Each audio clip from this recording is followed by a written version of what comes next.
ಈ ದಿನದ ಸುಭಾಷಿತ. ಸಜ್ಜನಸ್ಯ ಹೃದಯಂ Navaneetham. ಸಜ್ಜನಸ್ಯ ಹೃದಯಂ Navaneetham. ಯದ್ವದಂತಿ ಕವಯಃ ತದಲೀಕಂ.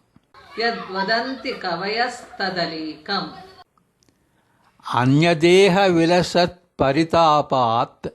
ಅನ್ಯದೇಹ ವಿಲಸತ್ ಪರಿತಾಪಾತ್. ಸಜ್ಜನೋ ದ್ರವತಿ no Navaneetham. ಸಜ್ಜನೋ ದ್ರವತಿ no Navaneetham.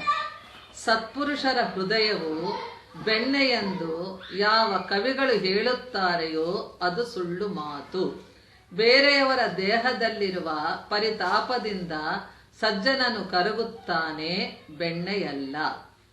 The statement made by the poets that the heart of a virtuous person is like butter is false, because even by merely seeing the pain in others, his heart would melt. For butter to melt, it should come into direct contact with heat.